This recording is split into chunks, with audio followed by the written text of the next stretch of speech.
There's still 9 months to go before USC's #1 recruiting class can sign on the dotted line, but there's still USC fans out there saying, who cares?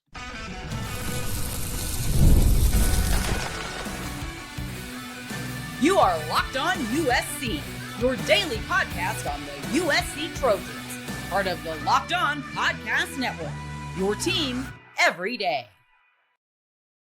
Fight on, everyone. I'm your host, Mark Holkin, and thank you for making Locked On USC part of the Locked On Network your first listen every day. Whether you're watching the show on YouTube, wherever you're going to download this podcast, you can pick your platform. It's always going to be free, and I'm always going to appreciate your support. Today's episode is brought to you by the all-new 2025 Nissan Armada. Stay with us for the Armada Team of the Week later in this episode.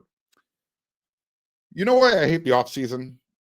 Because people say a lot of rhetorical stuff that makes me just want to roll my eyes and say, no duh. Like when people point out that signing day is still 9 months away and USC still has to hold on to all these guys that have given them the #1 recruiting class. No duh. In fact, I've said that before. I preface USC's early ranking, #1 class ranking, pretty much every time I say it. It's a long ways till signing day. It's 9 months away. However, I mean, even the Domer fans, even the Notre Dame fans are starting to come out of the woodwork. And they're saying, you know what? You got Chad Bowden, but we've seen this song and dance before.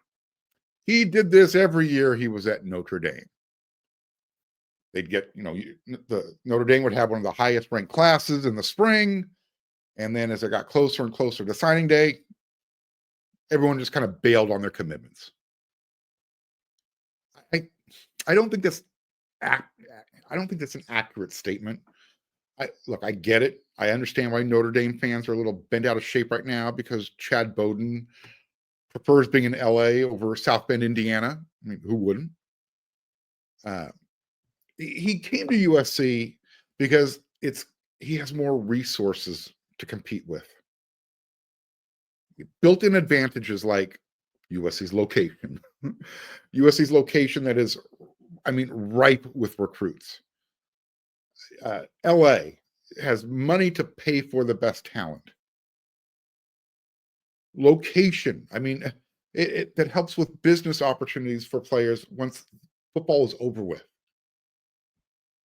So let me just remind Notre Dame fans that you guys had on average, a top 10 recruiting class for the last 3 years. Through 2023 through 2025. According to On3, the Irish had the number 10, 11, and 12 ranked classes. For 24/7, 12, 9, and 12. Rivals, 11, 9, and 11. Let's just cut to the chase. Notre Dame was averaging around the top 10 recruiting class, and I get it. This is all subjective. But let's be honest.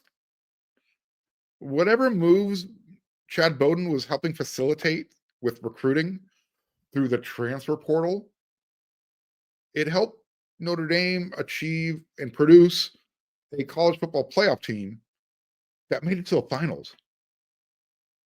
So spare me the Chad Bowden is overrated nonsense. That ain't gonna fly. Look, I'm skeptical by nature. I was and I'm still one of the more outspoken people saying, let's see how this thing plays out. And this is not strictly about Chad Bowden. I'm just talking about a general manager having an effect on a program.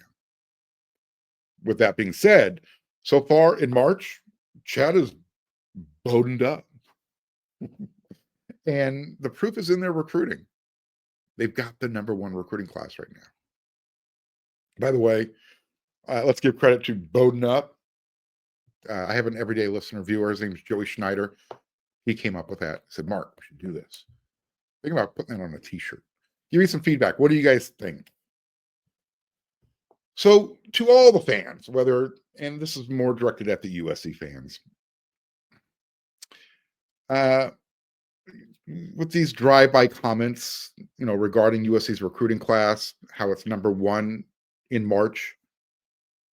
When say, well, don't forget, USC still has to sign everybody. Signing day is 9 months away. They still have to win some games. My answer is still going to be no duh. Thanks. I don't need you to point out the obvious. Just point out the merely obvious. I get it. Like I guess I hate the offseason. The offseason gets everybody anxious. They're excited. They're dealing with a little bit of trepidation, not sure. This is too good to be true. All that, yes, this is all wonderful, but it means nothing without the wins. You're right. All this means very little right now. And if USC doesn't win games in the fall, a lot of all this early success recruiting probably not going to mean a whole lot, especially if USC is upside down on their record. But we're not going that direction this year. So to all of you folks out there saying, well, yeah, USC has to win games. My response is until USC plays another game, let's appreciate all this wonderful that's happening right now. Why not? The only thing USC football fans should be upset about right now is the lack of having a spring game, being able to get out there, checking out the team, getting a progress report before summer PRPs and fall camp. Other than that, there's nothing Trojan football fans should be complaining about. I'll tell you when there's something to get all bent out of shape over, okay? Let me be your lightning rod. I'll do that for you. Now, is there a chance that one or more of these guys who are verbally committed will decommit? Yes. But right now, USC's recruiting, it's coming along. And while there's a chance that someone might decommit, the chances are less compared to this time last year when USC had a top 5 ranked class. The difference is last year, all those guys, they were from Georgia, from Florida. Not so much this time. USC has 15 commits. 9 of them are from California. 8 of them are from Southern California. See the difference? See why it's wonderful? See why everybody should be in a good mood when it comes to USC's recruiting? They're doing everything we want them to do. They're busting their hump. They're getting the guys they want. They're getting elite guys. You look at their ranking in the country, number 1 class. Doesn't matter if it's on 3, 24/7, rivals. Doesn't matter. So instead of always looking for a negative, enjoy it. Okay? Yesterday was history. Tomorrow's a mystery. Enjoy the present. It's a gift. Enjoy it.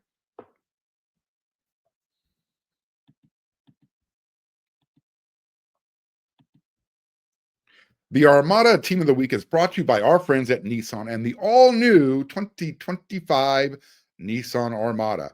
Each week, our Locked On College basketball experts are picking one team that stands apart. From top-seeded stars to the unexpected upsets, these guys showcase their strength and sheer power needed to push their team forward.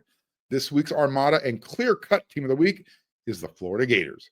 The Gators are led by Walter Clayton, 17 points a game, and those guys, literally, they just dominated the SEC tournament. They won each of their games by at least 9 points. When it comes to the Nissan Armada, they say go forth and conquer. And that's exactly what the Florida Gators have done this season. It's clear that our Team of the Week is out here ready to conquer the road ahead with confidence, just like you can in the all-new Nissan Armada or any of the Nissan outstanding vehicles. Take the Nissan Armada, Rogue, or Pathfinder and go find your next big adventure. Shop nissanusa.com. Life moves fast, especially when you have a family that all of a sudden one day you're watching your kids and then they take their first step, and before you know it, they're off to college. That's why securing the future is so important. Fabric by Gerber Life makes it simple to get term life insurance that fits your family's needs. With Fabric, you can apply for term life insurance online right from your couch. You could be covered in under 10 minutes And in many cases, no health exam is required. By using Fabric, you can get $1 million in coverage from less than $1, actually for less than $1 a day. So protecting your loved ones doesn't have to break the bank. And Fabric also offers free digital wills and access to investment accounts to help you plan for your children's future. So join the thousands of parents who trust Fabric to help protect their families. Apply today in just minutes at meetfabric.com/lockedoncollege. That's meetfabric.com/lockedoncollege. Policies are issued by Western Southern Life Insurance Company. Not available in certain states. Prices are subject to underwriting and health questions.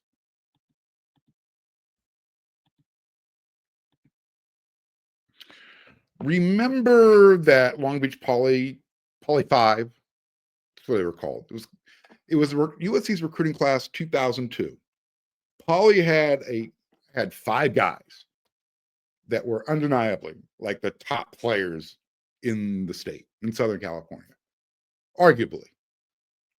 USC got 4 of those guys.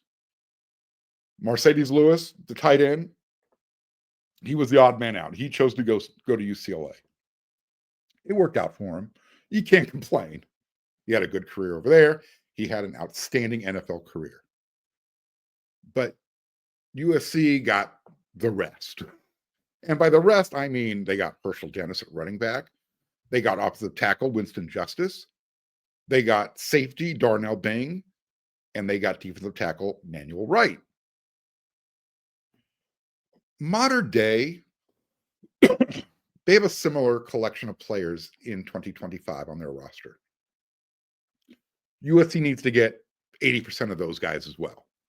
So if USC got 4 out of the 5 back in 2002 from Poly, if USC can get 4 or 5 of the guys that modern day is showcasing, USC's doing their job, right? Earlier today, I was on the weekly Inside the Trojan Huddle podcast that I do over there at wearesc.com. And Chris Arledge asked Eric McKinney and Greg Katz and myself, who are the must-get guys in USC's 2026 recruiting class? You know, obviously, no pun intended, USC can't get everyone, but they can still get the best the state has to offer, right?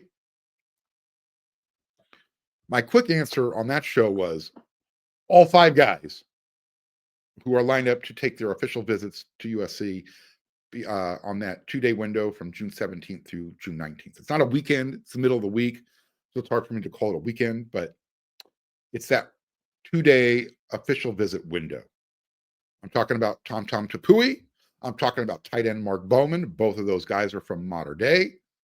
I'm talking about linebacker Talanoa Ely, who seems like he's really coming along. I'm talking about super athlete, Brandon Arrington from San Diego. You've got Kinyi Pepe, the offensive tackle from IMG Academy, originally from California. And then you got another guy who's going to be showing up during those 2 days. This just came about recently. You have defensive back Haven Finney from Sierra Canyon. Real quick note on that. Finney announced he's taking a June 17th through 19th USC official visit, and then he's going to go to LSU after that for 2 days. He might take some more official visits. Nothing is set in stone just as of yet. But I'll tell you what, that's big news.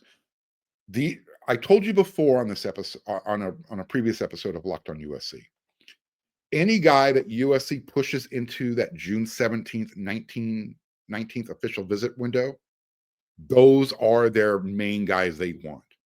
They want everybody, but these are the guys they do not want going anywhere other than USC, wearing cardinal and gold. Finney just slid into that category. But out of that group that I mentioned, you've got 2 modern day Monarchs.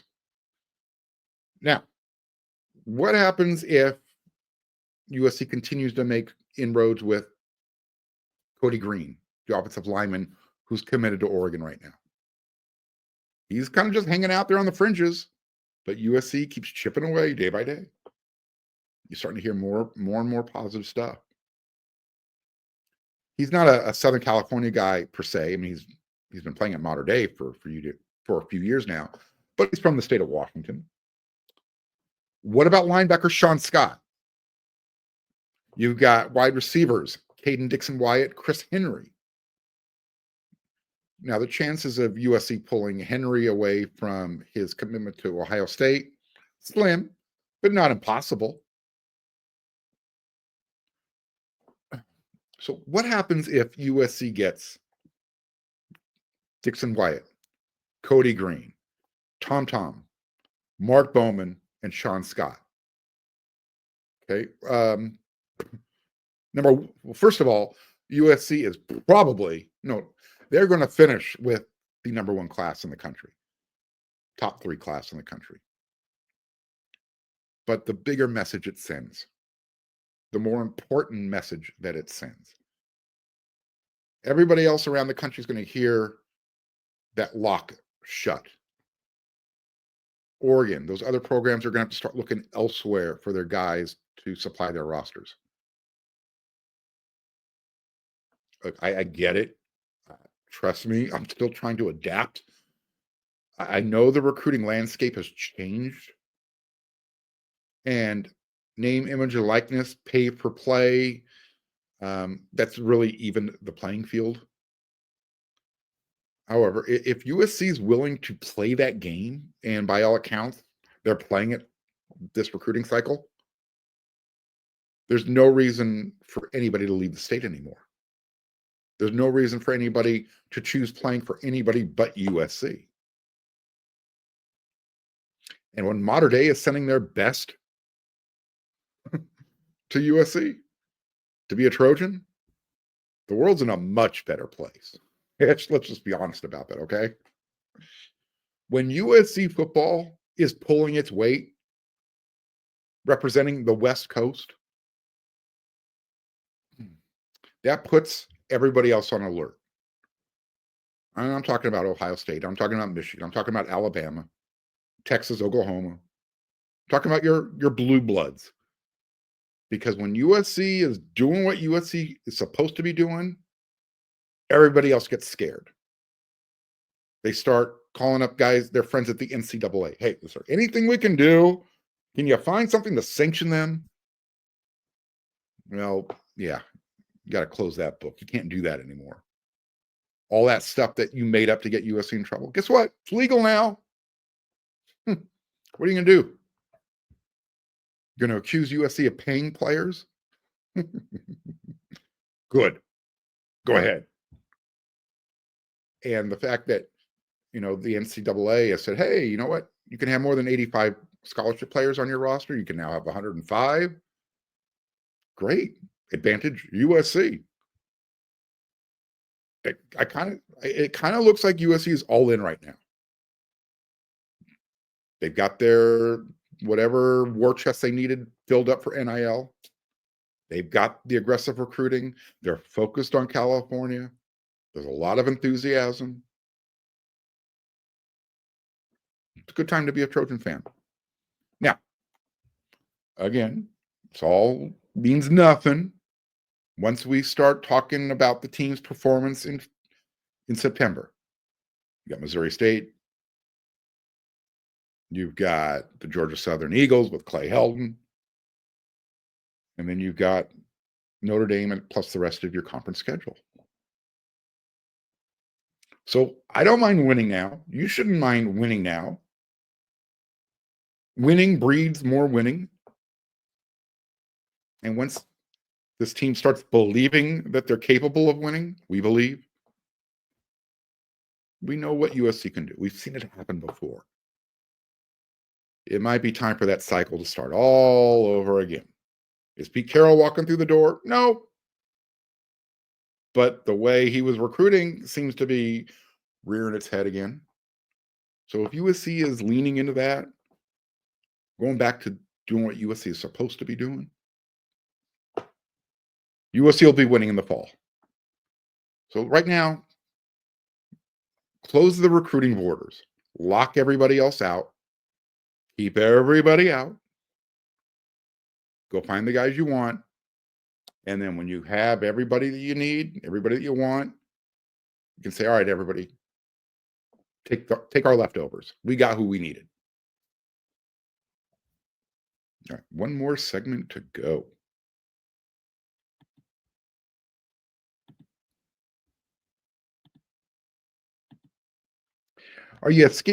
Scaling your business requires the right expertise at the right time. With Upwork, you can find specialized freelancers in marketing, development, design, and more, experts who are ready to help you take your business to the next level. Upwork gives businesses flexibility by connecting them with top freelance talent across multiple industries, including IT, AI, web development, and marketing. Whether you need extra hands for a project or a long-term partner, Upwork makes hiring simple and affordable. Finding the right talent, if you need help with a marketing campaign, great. Upwork can connect you with a freelance expert who delivered incredible results. They have fast and easy hiring. Posting a job is free and simple, and within a day, you'll have multiple qualified candidates to choose from. Visit upwork.com right now and post your job for free. That's upwork.com. Upwork.com to connect with top talent and grow your business today.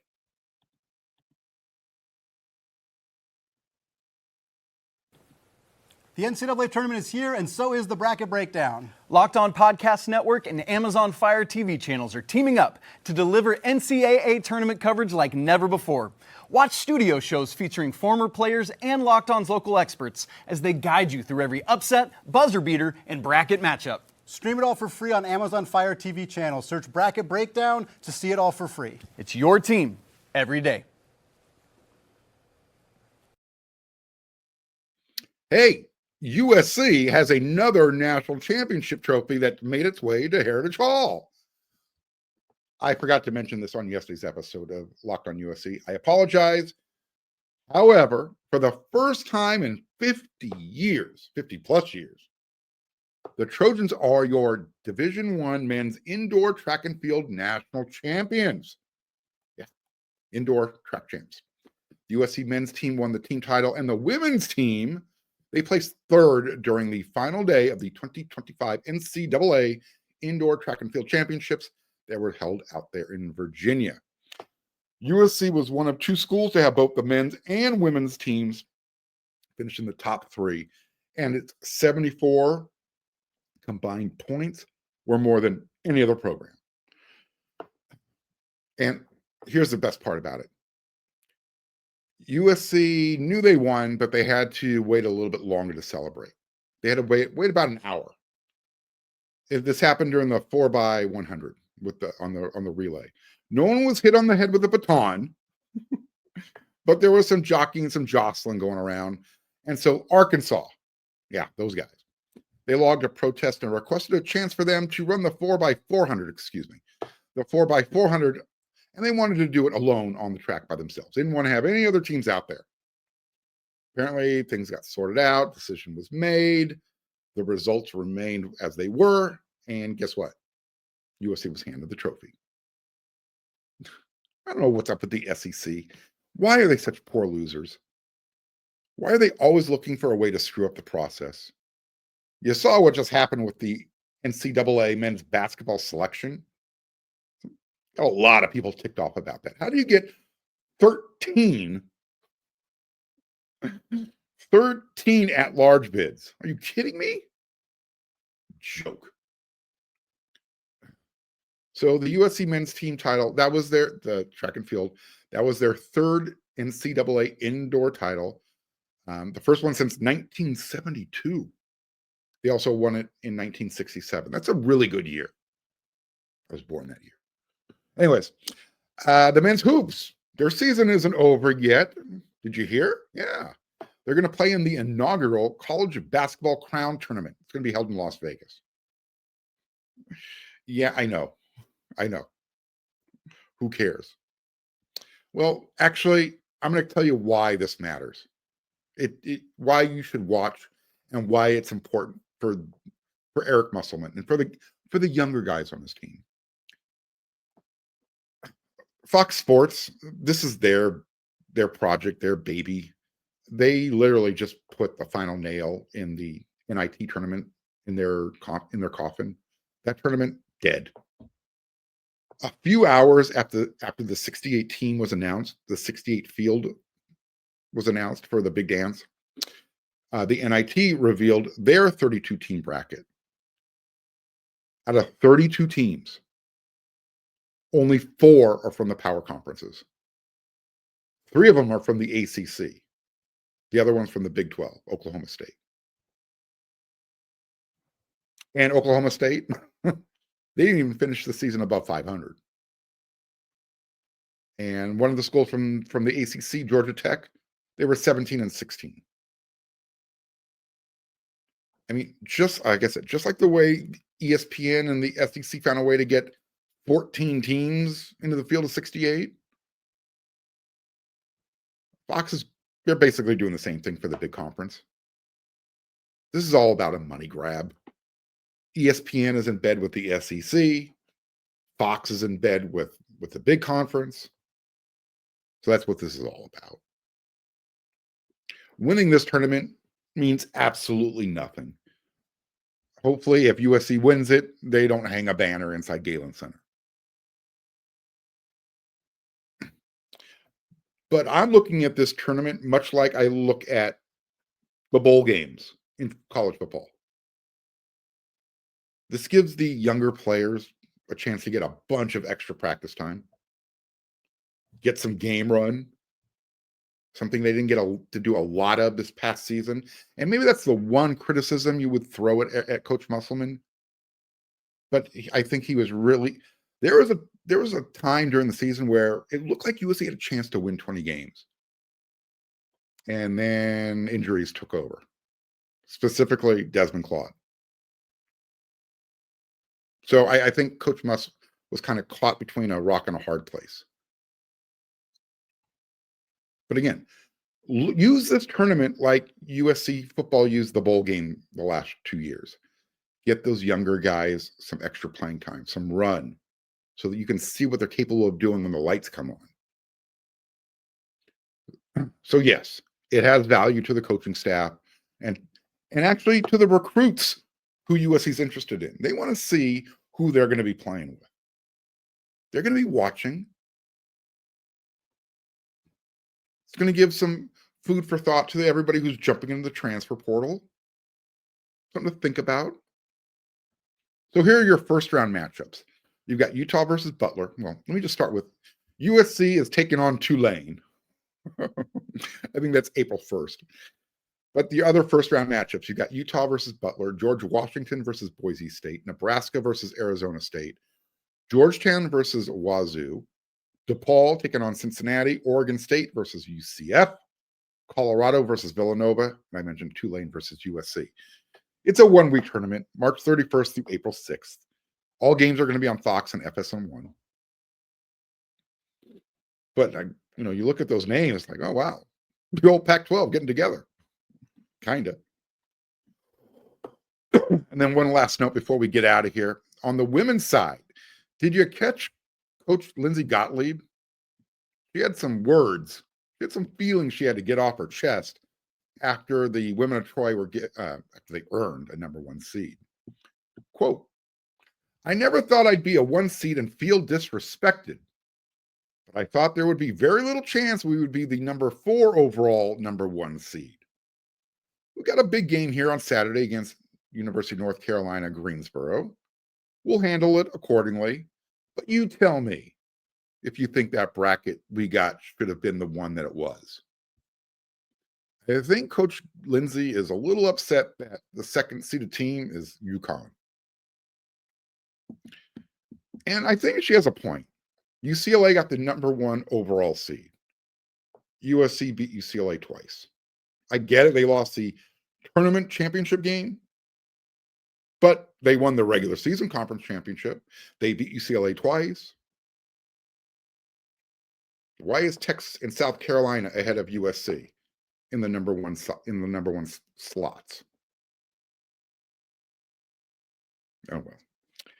I'm not really that upset about it. I'm just conveying Coach Lindsey Gottlieb's feelings. Number one, look, you're a number one seed. Go beat everybody. If you're good enough, you'll get through the bracket. And you might get a fourth chance at UCLA. All right. That's it for this episode of Locked on USC. I'll be back again tomorrow. I will have recruiting talk, and I'm going to hopefully get an official update. Hopefully one day, we're one day closer. Spring camp.